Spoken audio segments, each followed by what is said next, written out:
Hey there, welcome to the latest episode. I keep wanting to say issue. I don't know why I want to say issue. This is not a magazine. I don't know. Maybe it's just because I'm old school and I'm used to magazines or something. I don't know. Latest episode of Hiker Homily. I'm taking a little break from gardening here in my little backyard place that I go for peacefulness and being outside. It's definitely not the mountains or anything, but it's what I got, and my wife and I enjoy our backyard as a little haven away from things like work for her and other types of stresses of life. So, on a break in a backyard, and I'm kind of thinking, how about you, Max? Are you thinking? Are you thinking, Max? Anyway, kind of thinking about gear.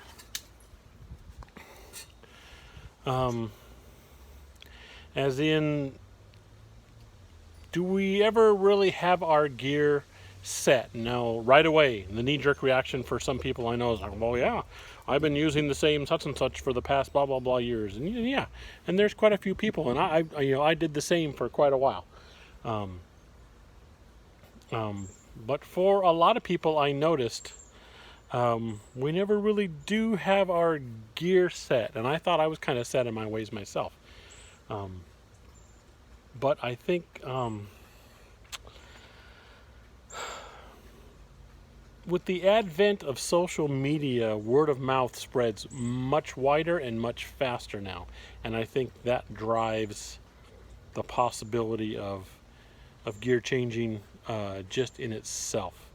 Because I'm not talking about, I mean, obviously, if I had the same backpack or tent or something like that for blah, blah, blah years, and then it just finally, I'm sorry, it's just, the poles are breaking and there's holes in the side and you just can't repair this, you can't fix that, so you have to replace it. But I'm not talking about wear and tear replacement. I'm talking about not always necessarily just new tech. I mean, that does happen. Like, for instance, with me, I've added a GPS emergency beacon to my backpacking gear.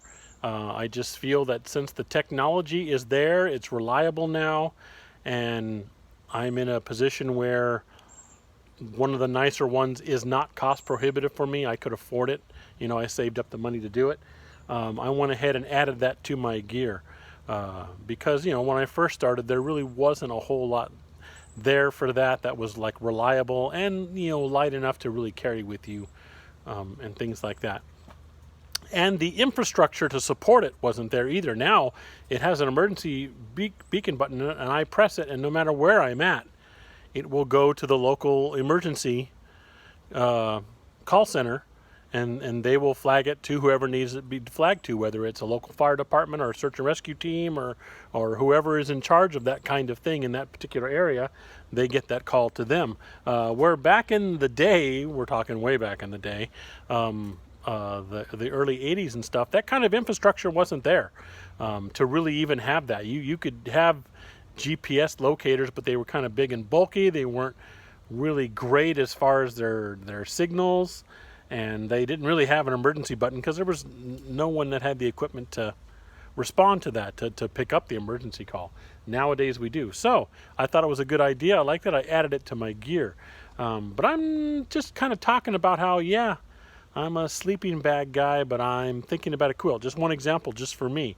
And the reason I'm doing that is because, again, the social media outlets we have, it's not just me and a couple of other guys or gals that I hike with. Back in the 80s, we had a hardcore group of folks.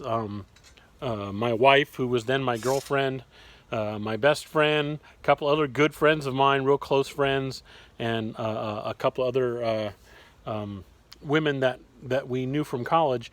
We had this hardcore good friendship, and we all enjoyed the outdoors, and we would hike together and backpack together. And that's who in the rest of the world we would talk to, just that little group. Hey, did you happen to see the article in Outdoor Magazine or whatever magazine was going on back then about such and such? And we'd talk a little bit about that. Now I can just literally sit in my living room at night and get on YouTube, I can get on Facebook, I can get on Instagram, all kinds of different social media outlets, and have access to thousands of people, all with different views and looks at different types of gear and how they do things, how they configure things. And I think that kind of input could be good. I think that's the good side of there's something to be said for social media and technology like that in general, creating a sedentary lifestyle. 100% yes, I agree with that possibility. I think it's changing some things for the worse, but there is a good way to use it. If it's not like this whole thing that you're just constantly but I'm not going to get on a rant about that. If you do use it in a way where it's like it's your information getter, you're able to contact other people and just get information and see about different things. I think that's a good thing, a good way to use social media. Get different opinions and have a little fun with it. But at the end of the day, you're still you, and you get out into the world. So with that kind of thing, having seen some of the bigger name hikers, that's the thing. We create our own celebrities out there. Some of these YouTube hikers, and they're on Patreon and things like that too.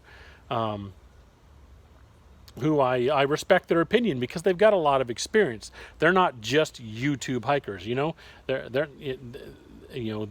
several of them are triple crowners as far as the big trails go and things like that.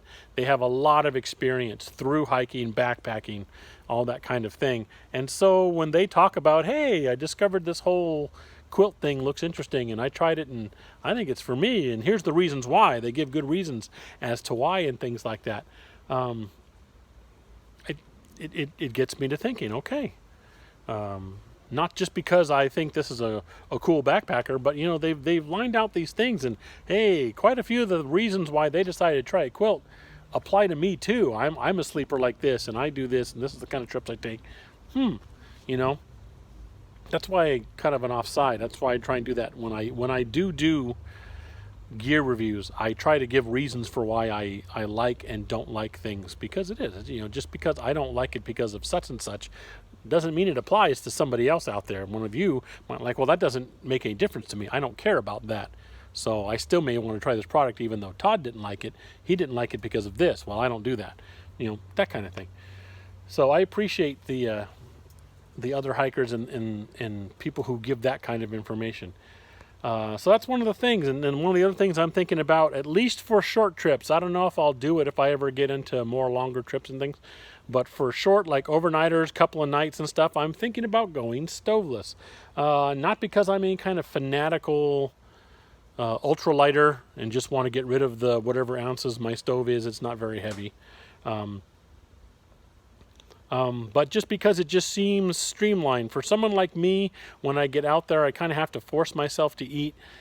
And a lot of people do that. I notice that there's a lot of people talk about that for backpacking and things, that you just don't, your appetite, your body is kind of, because you've worked up and you've been working it hard, is kind of agitated, and no, I don't want any food right now. I'm busy dealing with all those miles you threw at me, or whatever the reason. You kind of have to sometimes, at least at the beginning, force yourself to eat. And I have noticed I have that problem. I had that issue on the Lost Coast Trail. I wasn't hungry and had to force myself to eat and things. And I noticed that one of my excuses that I would try and use for I don't want to eat is I got to break out my stove and I got to heat it up and all that kind of thing. So sorry. Excuse me. I'm not even going to edit that out. That's natural right there. That's straight up real. But yeah, and so when I did eat good meals on the Lost Coast Trail, it was the food I had brought along with me that could be eaten uncooked, cold. I had brought several meals with me that you just add a little bit of water and stir it up, and you can eat it. You don't have to heat it up. And that's how I ended up making myself eat, telling me, hey, look, you don't even have to cook it. Just add some water. That's not that hard. Add water. Okay, now eat it. And I did. And it tasted good. It was good food. Both the meals, all the meals I had and things like that is just fine. I know some of the homebodies who are not really into hiking, but you're just kind of watching the channel out of interest of some of the goofy things I do.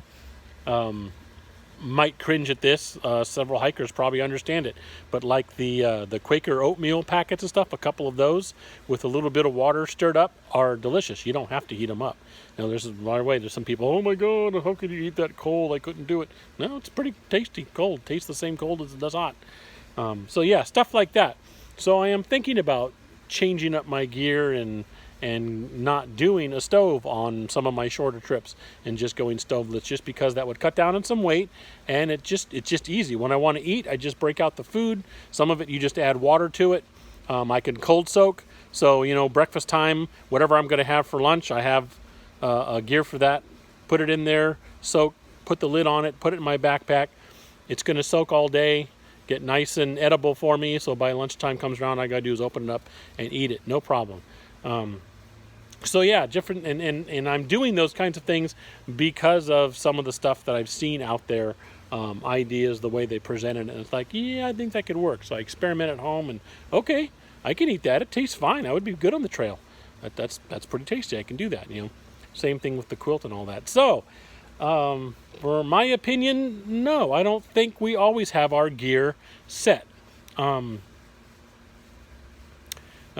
I think if you are a serious hiker or backpacker, you should always be open to new ideas, new ways of doing things, or new technology and equipment that might make stuff that you've already got just that much better. Now watch out for the scams and this is a miracle thing, and it's really not. It's just such and such with an extra pouch on it. Just different things like that. Do watch out for that kind of stuff. But I think if you're going to be a really serious hiker or a good hiker, you're going to be open to gear change ups now and then. That there, you don't have to have this extreme loyalty to like, oh, I have carried a stove my whole life and I want hot food. Now, if you just want hot food because it's just a spirit lifter for you, cool, do it, have hot food. Are you just being stubborn and stamping your foot because that's what I've always done? Maybe you should open yourself up a little bit. Try something. Try it at home and see, oh yeah, that wouldn't be bad. So if my stove ever went out, at least I can do that. Or, just different things. It's good to have food that can be cold soak if it has to be, even if you don't want to go stoveless. Or, a sleeping bag has always been good for me, even though I can't sleep worth a damn when I'm out camping because I toss and turn and the bag either gets too hot or blah, blah, blah. And all these people online are telling me a quilt would solve that, but no, I've always used a sleeping bag, so I refuse. That kind of closed-minded attitude, that doesn't really work if you want to be a really successful, serious hiker, I would think. So yeah, for me, I don't think our gear is always just set. I think, like I say, if you're doing things right, you are open to gear changes, not just for the sake of change, but when something comes along that seems to work better for you, as far as your comfort goes, even if it's a weight change, all that kind of stuff, I think you should be open to that, and I think that's how that works. So what do you think? As always, I'll put it out there. Sometimes I get comments, sometimes I don't. But as always, you can get a hold of me down below in the comments, of course, or one of the fastest ways to do it. Just make a comment below this video. I'm also going to post this video on Patreon. You can comment there. I am on Instagram under Hiking for Health CA, and you can make comments there when I post an announcement saying the latest issue, blah, blah, blah, of Hiker Homily is out, latest episode of Hiker Homily is out. You can go ahead and leave a comment there. And of course, as always, there is Hiking for Health CA at gmail.com. And you know what? As always, always, thank you very much for keeping up with my little channel here. I hope it's enjoyable. Maybe it's informative. Give you a chance to give an opinion if you want to leave comments. Other than that, thanks so much, and I will see you next time.